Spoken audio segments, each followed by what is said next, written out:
Assalamualaikum warahmatullahi wabarakatuh. Rohingya comeback. Nah, siapa yang paling panik nih? Negara Indonesia atau kerajaan Malaysia? Dengan kembalinya Rohingya ke wilayah kita.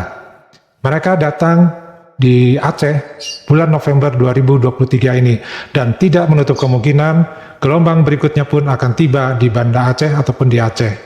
Nah, mengapa mereka sampai ke sini? Karena Aceh posisinya adalah di paling ujung dari negara kita, sehingga lebih dekat ke dataran atau benua Asia, sehingga mereka lebih mudah untuk bisa merapatkan kapalnya ke Aceh.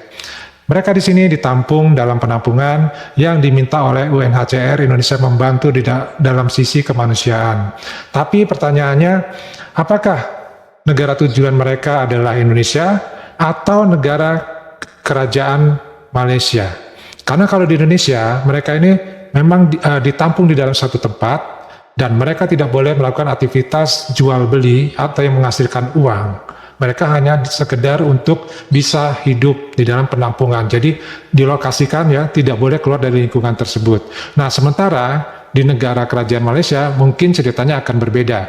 Nah, untuk lebih jelasnya dan kalian bisa dengan tepat memberikan komentar pada kolom komentar, kita saksikan tayangan beberapa video berikut. Yuk, kita tonton bareng-bareng. Badan PBB untuk Urusan Pengungsi UNHCR meminta Indonesia memberikan bantuan kepada 341 pengungsi Rohingya. Padahal menurut UNHCR, mereka membutuhkan makanan, air, dan perhatian medis, termasuk sejumlah besar perempuan dan anak-anak. Hal itu dikatakan Kepala Perwakilan UNHCR di Indonesia, An Maiman, dalam keterangannya pada Jumat 17 November 2023. UNHCR meminta agar kepedulian dan keramahan diberikan secara berkelanjutan untuk mendukung pendaratan perahu lain yang mungkin akan datang. UNHCR dan para mitra telah berada di lokasi pendaratan, bekerja sama erat dengan pihak berwenang untuk memberikan perlindungan dan bantuan kepada mereka yang telah mendarat, termasuk banyak perempuan dan anak-anak. Di sisi lain, Kementerian Luar Negeri Republik Indonesia menyatakan Indonesia tidak memiliki kewajiban menampung pengungsi berdasarkan Konvensi Pengungsi 1951. Karena itu Indonesia tidak memiliki kewajiban dan kapasitas untuk menampung pengungsi, apalagi untuk memberikan solusi permanen bagi para pengungsi tersebut, kata lalu Iqbal kepada wartawan pada Jumat 17 November 2023. Iqbal menjelaskan dari penanganan selama ini teridentifikasi kebaikan Indonesia memberikan penampungan sementara banyak dimanfaatkan oleh jaringan penyelundupan manusia. Kurang-kurangnya 147 pelarian Rohingya terdiri daripada wanita dan kanak-kanak tiba di wilayah paling barat Indonesia semalam. Ketibaan pelarian itu sehari selepas 200 orang yang tiba di kawasan sama. Setiap tahun ribuan rakyat Rohingya yang kebanyakannya beragama Islam mempertaruhkan nyawa menempuh perjalanan panjang dengan menaiki bot untuk masuk ke Indonesia dan Malaysia. Sebuah bot kayu mendarat di pantai di Mukim Bati di wilayah Piti Aceh sekitar jam 5.10 waktu tempatan.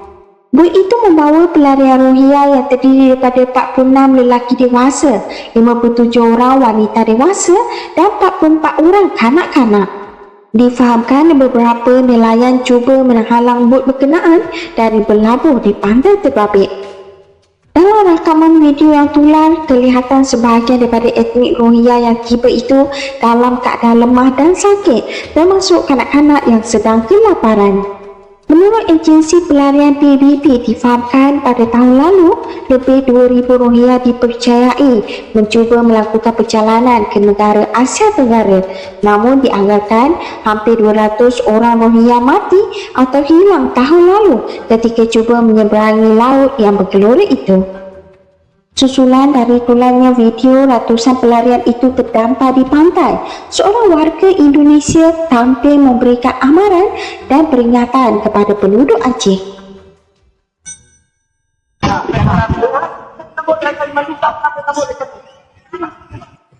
Assalamualaikum warahmatullahi wabarakatuh, saudara dan saudari tungku-tungku yang luhur hormati yang berada di Aceh. Kenapa Rohingya selalu berdatangan ke Aceh?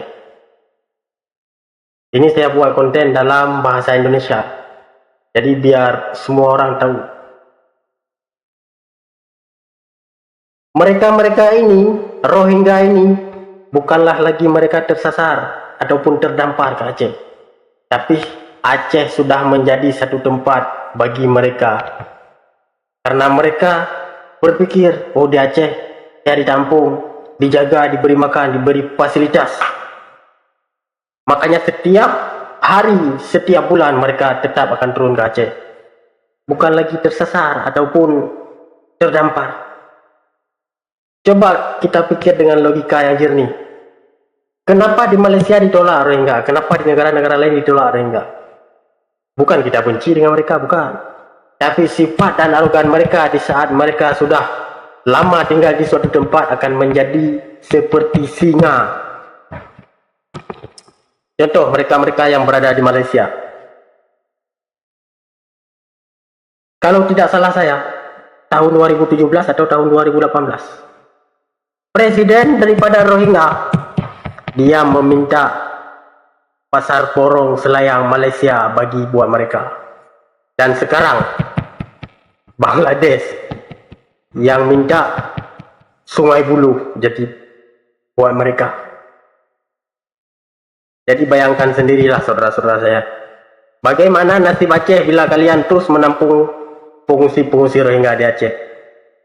Saya ingat suatu saat nasib Aceh akan jadi seperti Malaysia. Sekarang jangankan kita nak layan mereka sampai ke Aceh, warga negara sendiri Aceh pun derau. Yang mandum terpikir baurun ron, pulang pikir baurun ron.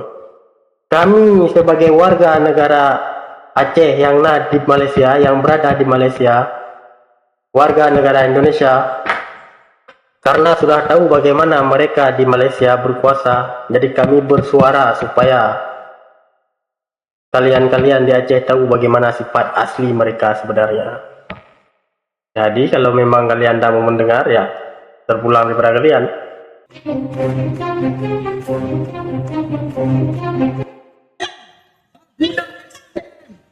Budak SSM, tapi pertama nak buat negara Myanmar buka kedai, dia orang berniaga di sini.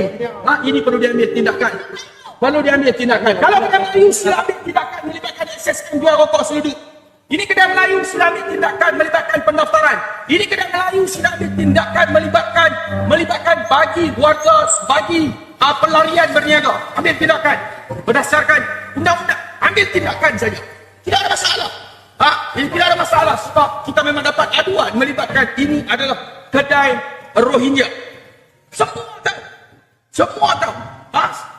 Kalangan penduduk Batu Feringgi semua tahu kedai adalah kedai Rohingya, bukan kedai orang kita. Bagi lesen, Alibaba lesen. Jom. Semua orang tahu.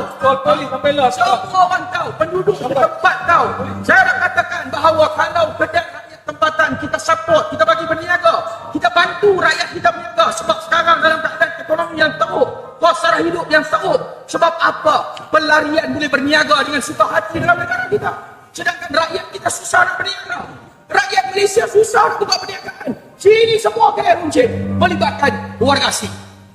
Marilah tengok tuan-tuan. Ini yang kita bagi tahu, melibatkan hak kita perlu kita pertahankan. Jadi tak main kot saya kata. Siapa warga penduduk tempatan nah. Kita bagi ni. Okey. Kita perkenalkan sahabat kita, silam. Bagi tahu. Baik, duduk sini, kedai ni buktikan kedai ni betul ke kedai warga asing? Memang Rohingya berniaga ke apa? Ini penduduk setempat di Batu Feringgi. Saya dekat sikit, bagi dengar kuat sikit. Saya memang penduduk Batu Feringgi lah. Anak saya masuk negeri, semua Rohingya. Dia kahwin dengan dia kata dia kahwin dengan Rohingya yang tu. Dekat sikit dia dapat. Macam tu hari ni seorang Rohingya pun tak ada. Dan kedai-kedai Rohingya ni dia sana sampai ini selalu duduk marah orang tua-tua. Dia pernah orang tua. Dengar, saya ada pada dengar. Dengar kat dalam live ni.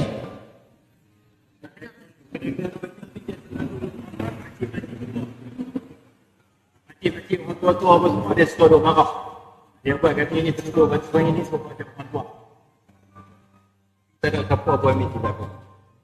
Tapi confirm sekali lagi ya, memang kedai Rohingya. Memang kedai Rohingya. Seorang lagi, siapa penduduk Batu Tinggi? Seorang. Kita confirmkan. Ini kita panggilkan, semua ini adalah penduduk Batu Tinggi yang duduk di sini. Berdasarkan sejarah, mereka ini sebenarnya adalah penduduk atau bangsa dari Bangladesh dan Pakistan yang dulunya berabad-abad yang lalu, India, Pakistan, Bangladesh, dan Myanmar ini adalah satu kesatuan negara di bawah pemerintahan penjajahan Inggris. Nah, bangsa dari Bangladesh dan Pakistan ini dibawa oleh pemerintahan Inggris ke wilayah provinsi Myanmar untuk dijadikan pekerja di sana. Nah, setelah Inggris tidak lagi memerintah dan menguasai India, maka Myanmar membebaskan diri dan merdeka. Dari sinilah orang-orang dari Myanmar tidak mengakui keberadaan dari bangsa Rohingya ini, sehingga mereka dianggap sebagai pengganggu dari bangsa Myanmar sendiri. Akhirnya pemerintah Myanmar mengusir mereka dari negara Myanmar. Hal ini menyebabkan suku atau bangsa Rohingya ini tidak memiliki tempat tinggal karena mereka pun tidak bisa kembali ke Bangladesh ataupun ke Pakistan, sehingga mereka harus mengarungi lautan untuk mencari suaka politik untuk bisa hidup di negara-negara orang lain. Dan tujuan mereka yang sebenarnya adalah menuju ke Malaysia, di mana di Malaysia mereka mempunyai kesempatan untuk bisa hidup, sementara di Indonesia mereka hanya ditempatkan di penampungan dan tidak boleh berniaga. Jadi di sini pemerintah kita sudah tegas bahwa untuk pengungsi ini masih tanggung jawab dari UNHCR, sehingga Indonesia tidak punya kewajiban untuk bisa menetapkan mereka sebagai warga negara Indonesia. Nah, permasalahannya di sini adalah karena mereka berasal dari tempat yang sama, yaitu Bangladesh dan Pakistan, yang sekarang juga menempati kerajaan di Malaysia, mereka tinggal di sana sebagai tenaga kerja asing, maka sifat dan kepribadiannya pun tidak jauh berbeda. Maka dari itu, silakan kepada rekan-rekan yang ingin memberikan komen di kolom komentar untuk memberikan tanggapannya, dan berikan kepada saya sebuah video atau beberapa video yang mungkin menarik untuk bisa kita komentari, sehingga saya bisa reaksi video tersebut untuk kita bisa nikmatin bersama. Oke, sekian dulu. Wassalamualaikum warahmatullahi wabarakatuh.